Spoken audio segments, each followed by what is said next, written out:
Hello everyone. Hello guys and girls. So welcome all of you, all the dear cuties. So listen, in the last lecture we have seen the cyclic photophosphorylation, and as I promised, this is non-cyclic photophosphorylation. Okay, so let's start.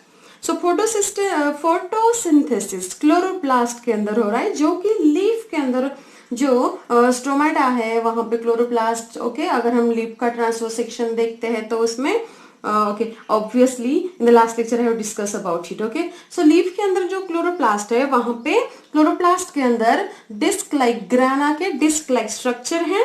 Okay, इनको ग्रानम बोलते हैं, जो कि thylakoid का stock होता है, उसको हम ग्रानम बोलते हैं. सो थाइलाकोइड जो कि ग्रानम, बहुत सारे ग्रानम आ गए, तो थाइलाकोइड जो है इसको मेम्ब्रेन होती है और इसके अंदर क्लोरोफिल होता है. ठीक है, अगर उसके मेम्ब्रेन को हम माइक्रोस्कोप के अंदर देखेंगे तो कुछ इस तरह से दिखेगा कि बीच बीच में फोटोसिस्टम है. मान लो कि यहाँ पे फोटोसिस्टम 1 है तो इधर भी फोटोसिस्टम 2 रहेगा, इधर भी फोटोसिस्टम 2 रहेगा, क्योंकि वो एक दूसरे से इलेक्ट्रॉन ट्रांसपोर्ट एक दूसरे से करते रहते हैं. ओके, अगर हम माइक्रोस्कोप के अंदर देखेंगे तो कुछ इस तरह से हमें मेम्ब्रेन जो है थाइलाकोइड की दिखेगी, जिसमें फोटोसिस्टम 1 एंड फोटोसिस्टम 2 एक पर्टिकुलर एंजाइम्स के हेल्प से इलेक्ट्रॉन्स को ट्रांसपोर्ट करते हैं. ओके, और ये इलेक्ट्रॉन्स को ट्रांसपोर्ट जब करते हैं तो 2 वे में इलेक्ट्रॉन ट्रांसपोर्ट होता है. एक साइक्लिक फोटोफॉस्फोराइलेशन. ओके, मींस जब जब सनलाइट की हेल्प से इलेक्ट्रॉन एक्साइट होता है तब तक इनऑर्गेनिक फॉस्फेट ऐड होते चलता है, मतलब एटीपी बनते चलता है. ओके, कैसे बनेगा? एडेनाइन डाइफॉस्फेट ऑलरेडी है, उसको उसमें एक इनऑर्गेनिक फॉस्फेट ऐड हो गया, एडेनाइन ट्राइफॉस्फेट, एटीपी बन गया. तो एक साइक्लिक वे में होता है, दूसरा नॉन साइक्लिक वे में होता है. सो आज हम देखने वाले हैं non cyclic photophosphorylation. Okay, so just अगर हम रिकैप देखते हैं साइक्लिक का, तो वो सोनली फोटोसिस्टम 1 के अंदर हो रहा है. मतलब फोटोसिस्टम 1 से इलेक्ट्रॉन एक्साइटेड हो रहा है, एसेंशियल एंजाइम के पास जा रहा है, रिटर्न बैक टू फोटोसिस्टम 1 के पास ही आ रहा है, that is cyclic. But non cyclic में अलग हो रहा है. ठीक है, एट द एंड मैं आपको डिफरेंस भी बताऊंगी साइक्लिक एंड नॉन साइक्लिक का. सो यहाँ पे नॉन साइक्लिक में क्या हो रहा है, जैसे साइक्लिक फोटोफॉस्फोराइलेशन लाइट रिएक्शन में था, ये नॉन साइक्लिक जो है ये डार्क रिएक्शन का पार्ट है. साइक्लिक फोटोफॉस्फोराइलेशन में जब PS1 में इलेक्ट्रॉन जो है वो ट्रांसपोर्ट हो रहे थे एटीपी बनाते बनाते, क्योंकि एटीपी सिंथेसिस करना उसका एम होता है, इलेक्ट्रॉन उसीलिए ट्रांसपोर्ट होता है पर्टिकुलर एंजाइम की हेल्प से. ओके, मतलब उसको एक्सेप्ट करने वाले रहते हैं, देन कैरी करने वाले भी रहते हैं एंजाइम्स, इसीलिए वो सिस्टम के फॉर्म में काम करता है.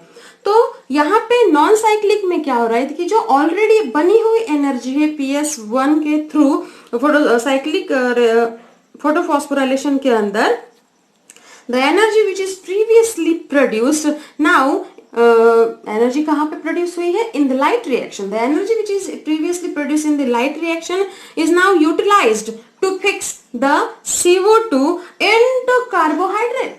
अब जो एनर्जी साइक्लिक फोटोफॉस्फोराइलेशन में पहले से ही लाइट रिएक्शन में बन गई है, वो डार्क रिएक्शन में अब यूटिलाइज होगी. किसके लिए? एटमॉस्फेरिक CO2 को फिक्स करने के लिए. और वो फिक्सेशन किसके लिए है? ऑब्वियसली कार्बोहाइड्रेट के प्रोडक्शन के लिए, सो एनर्जी प्रोडक्शन के लिए. Okay, so now this already induced or already produced energy is utilized by the dark reaction to fix CO2 into carbohydrate.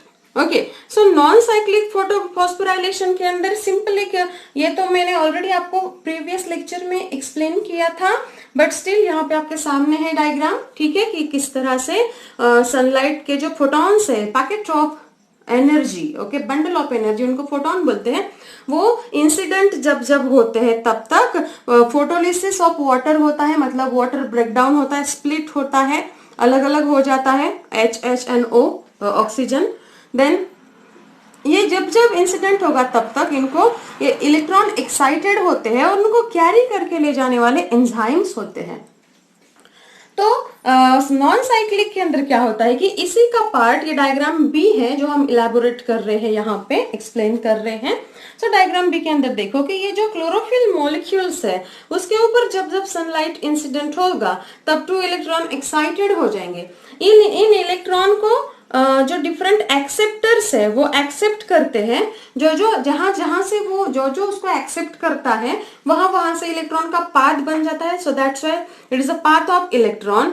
और जैसे ही दूसरा, जैसे इसके पहले हमने देखा था, ठीक है, कि एंजाइम प्रेजेंट है, अब वो कौन सा एंजाइम है मैंने यहाँ पे एक्सप्लेन किया है, बट एक मैकेनिज्म समझ लो।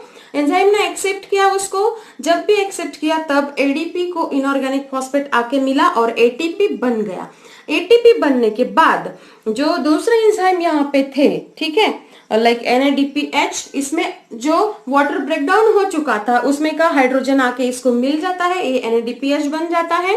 ओके, और जो हाइड्रोजन मतलब वाटर का मॉलिक्यूल ब्रेक होता है तो वो 2 हाइड्रोजन NADP की तरफ भेजता है और 2 इलेक्ट्रॉन फिर से क्लोरोफिल को देता है और ऑक्सीजन को रिलीज कर देता है एट द एंड तक। ये ऑक्सीजन अल्टीमेटली जाके फिर जो हाइड्रोजन के मॉलिक्यूल मिल जाते हैं उसको इस चेन में, उसको जाके बाइंड हो जाता है, जिसको हम बोलते हैं metabolic water. Okay, so non cyclic photophosphorylation में देखिए यहाँ पे lower to higher energy level होता है फोटॉन्स का, lower to higher energy level होता है फोटॉन्स का।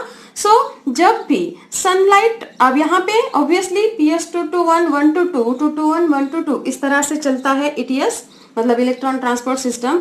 सो जब भी फोटोन यहाँ पे PS2 के ऊपर इंसिडेंट होंगे यहाँ पे, जिसका वेवलेंथ है 680 नैनोमीटर, तब देखो यहाँ पे ऑलरेडी फोटोलिसिस ऑफ वाटर हो चुका है, बट फिर से समझाती हूँ आपके ध्यान में आएगा।